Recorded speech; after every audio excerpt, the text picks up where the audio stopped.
Yleensä aamuun tulossa vieraaksi The Rasmuksen Lauria. Tänään Yleisradiossa on joku tämmönen pelastetaan maailmaa, vihreä, eko, joku sellainen, säästetään sähköä päivä ja siitä syystä hissejä ei saisi käyttää.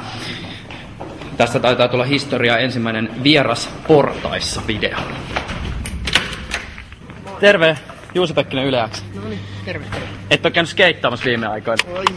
Ai. Alkoi heti kuittailu. Kyllä. Viimeksihän mä en päässyt tänne Yleksille, kun mä olin just edellisenä iltana vähän skeittaamassa. No, mutta ei se mitään, hyvä, että pääsit tällä kertaa. Hei meillä on itse asiassa täällä tänään joku tämmönen hissitön päivä. Kato, siinä lukee. Joo, mä kuulin, että teillä on energiansäästöviikot, eli päästiin kävelemään.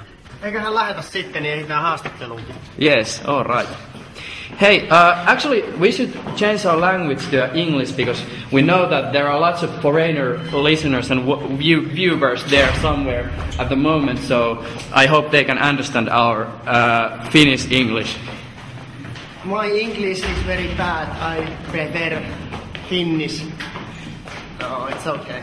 Okay, actually, I know that there are some people who even doesn't speak English, and I have this kind of a list in a different languages, and you can use this,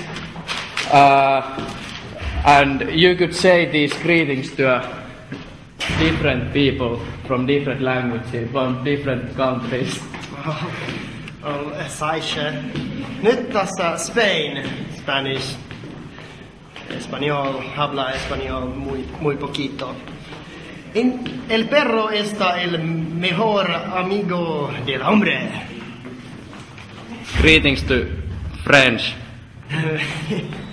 Voulez-vous ser de chaise? Parle, tota mä en osaa. German. Wir haben mit eingegen. Ei kun ota vielä enemmän semmoista saksalaista. Ebena kaiken gegen!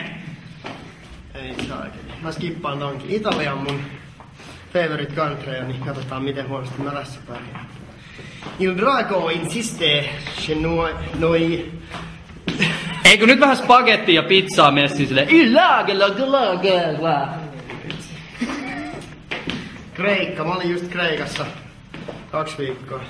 Tää on kirjoitettu isoilla kirjaimilla. Onks tässä syy? Ei.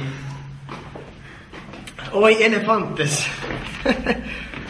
Den emitre pontai stom brandmetatis ocvit. Ja sit vielä hollantilaisille. Ei hollantia. Muista, että when you're speaking Dutch you have to spit a lot at the same time you speak. Okay, but I think we have reached the right floor. But what about Dutch people? No, they will suffer from this lack of stairs. What do you have against Dutch people? I love them, but it's time to go inside. What the... Hey, hissi.